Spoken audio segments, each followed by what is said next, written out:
এই সাসপেক্টকে 12 ঘন্টার ভিতর গ্রেফতার করা সম্ভব ছিল। হাদির ওখানে এই লোকগুলোকে কে নিয়ে আসে? আজকে আমার মনে হয় কি যুবাকে জিজ্ঞাসাবাদের আওতায় আনতে হবে। কারণ ওসমান হাদিকে কারা মেরেছে শেখ হাসিনা নিজে প্রকাশ করলো। পুরা জাতি বিএনপি এর উপর রেগে গেল। আমাদেরকে বাদ দিয়ে নির্বাচন করবে। আওয়ামী লীগ নির্বাচন করতে চায়, বিএনপির মতো তো আওয়ামী লীগ নির্বাচন বর্জন করার কথা বলেনি কখনো। আওয়ামী লীগ সবসময় বলছে আমরা নির্বাচনমুখী, আমরা নির্বাচন করেই ক্ষমতা এসেছি, নির্বাচনই আমরা চাই। আমরা বিএনপির মতো নির্বাচন তার বর্জন করতে চাই না, কিন্তু আমরা যাতে বাংলাদেশে কোনো কিছু ঘটলেই ভারতের বিরুদ্ধে কিছু না কিছু বলে বসবেন। সেটা না করতে পারলে তার পেট গুড়গুড় করে, গলা দিয়ে টক জল ওঠে, থেকে থেকে হাই তোলেন, ঘুম না এলে পায়চারি করেন। দেশের পরিবেশকে যারা অস্থিতিশীল করতে চাইছে, হাদি ভাইকে যারা হত্যা করেছে, নির্বাচন যারা বানচাল করতে চাইছে, সীমান্ত যারা আমাদের ভাইদেরকে বোনদেরকে মেরে ঝুলিয়ে রাখে, তাদের আশ্রয় এবং প্রশ্রয়দাতা পৃষ্ঠপোষক।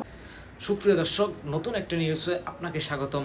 সুপ্রিয় দর্শক মণ্ডলী, বর্তমান রাজনীতি আলোচনার প্রেক্ষাপটে বেশ কয়েকটি গুরুত্বপূর্ণ ভিডিও এবং বেশ কয়েকজন রাজনীতি ব্যক্তিত্বের সোশ্যাল মিডিয়ায় সবচেয়ে বেশি ভাইরাল হওয়া এবং সবচেয়ে আলোচিত নিউজগুলোকে নিয়ে আমরা আজকের এই ভিডিওটি সাজিয়েছি। সুপ্রিয় দর্শক, তার কিছু অংশবিশেষ আপনারা ভিডিওর শুরুতে দেখেছেন। সুপ্রিয় দর্শক, সে অংশবিশেষগুলোর বিস্তারিত আলোচনা আমরা দেখে আসি। সুপ্রিয় দর্শক, তার আগে আপনাদের প্রতি আমাদের একটা ছোট্ট রিকোয়েস্ট, যারা আমাদের চ্যানেলে কোনো নতুন চ্যানেলটি সাবস্ক্রাইব করে লাইক করে শেয়ার করে আমাদের সাথে থাকুন।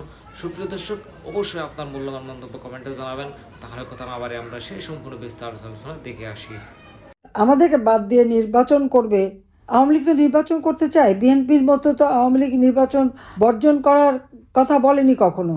আওয়ামী লীগ সবসময় বলছে আমরা নির্বাচনমুখী, আমরা নির্বাচন করেই ক্ষমতা এসেছি, নির্বাচনই আমরা চাই।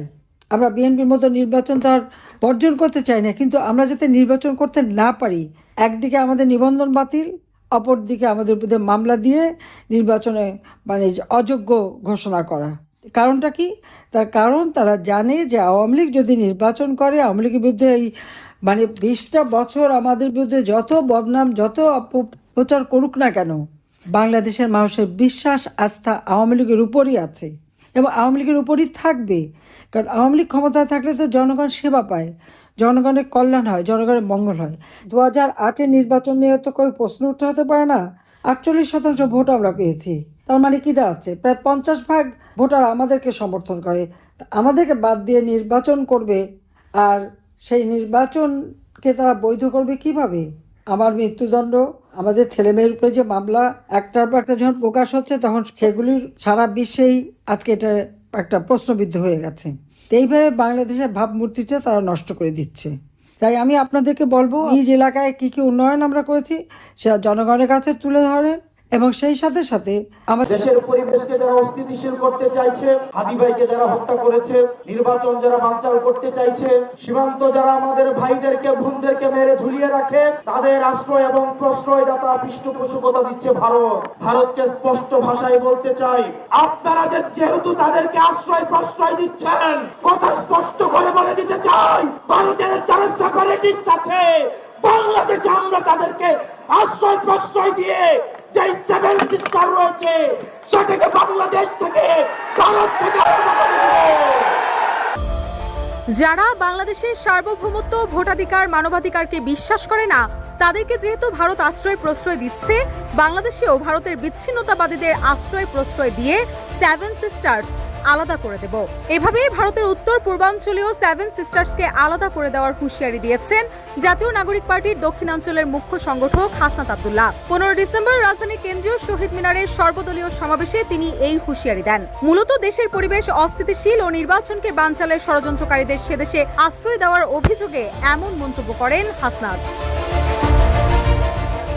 অভিযোগের সুরে হাসনাত বলেন, আমাদের দেশে যারা বিশৃঙ্খলা করে, সন্ত্রাস, ভোটচোর, দেশের পরিবেশ অস্থিতিশীল ও নির্বাচনকে যারা বানচাল করতে চায়, তাদের আশ্রয় প্রশ্রয় ও পৃষ্ঠপোষকতা দিচ্ছে ভারত। এনসিপির এই নেতা বলেন, দিনের বেলার মতো স্পষ্ট, হাসিনার পৃষ্ঠপোষক ভারত অস্ত্র দিয়ে, অর্থ দিয়ে, ট্রেনিং দিয়ে বাংলাদেশের বিরুদ্ধে তাদের দাঁড় করিয়ে দিচ্ছে।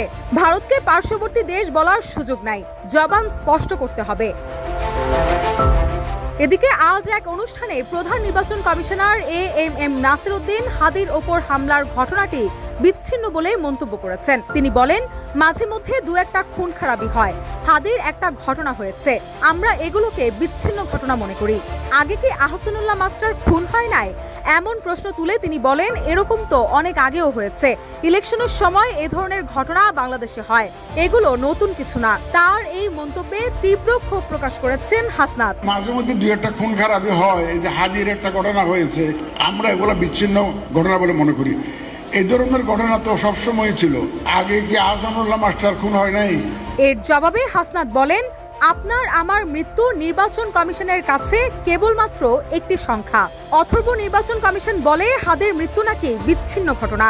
মেরুদণ্ডহীন নির্বাচন কমিশনারের সঙ্গে যেন এমন বিচ্ছিন্ন ঘটনা ঘটে, সেদিনের অপেক্ষায় থাকলাম। অথর্ব নির্বাচন কমিশন বলে হাদির মৃত্যু নাকি একটি বিচ্ছিন্ন ঘটনা। এই স্পাইনলেস মেরুদণ্ডবিহীন ইলেকশন কমিশনার, আমরা এমন একটি বিচ্ছিন্ন ঘটনা তোমার সাথে যেন ঘটে, যেটির অপেক্ষায় থাকলাম। টেপ রেকর্ডারের আবিষ্কার যখন হয়নি তখন লোকে গান শুনতো রেকর্ড প্লেয়ারে। তার আগেও ছিল দম দেওয়া কল। রেকর্ড চাপিয়ে দেওয়ার আগে ভালো করে স্প্রিং ঘুরিয়ে দেওয়া হতো। তারপর প্লেয়ারের চাকা ঘুরতে শুরু করলে আস্তে করে পিনটাকে রেকর্ডে বসিয়ে দেওয়া হতো। আর চোঙা থেকে শোনা যেত শিল্পীর কণ্ঠ। রেকর্ডের কোথাও যদি একটু দাগ থাকলে পিনটা সেখানে বসে যেত আর একই কথা বারবার শোনা যেত। বিখ্যাত একটি আধুনিক গানের উল্লেখ করে বিষয়টি বোঝানো যেতে পারে। দ্বীপ ছিল, শিখা ছিল, গানের কথাই ধরা যাক। গানটা বাজছে বাজছে ঝর্ণা কেমন হয় নদী, এই জায়গায় রেকর্ডে একটু দাগ ছিল, যাকে বলে স্ক্র্যাচ। পিন সেখানে গিয়ে পড়েছে আর বারে বারে একটাই কথা শোনা যাচ্ছে, ঝর্ণা কেমনে হয় নদী, ঝর্ণা কেমনে হয় নদী, ঝর্ণা কেমনে হয় নদী, ঝর্ণা কেমনে হয় নদী, ঝর্ণা কেমনে হয় নদী। ওই জায়গাটা থেকে আস্তে করে পিনটা সরালেই ঝামেলা মিটে যায়।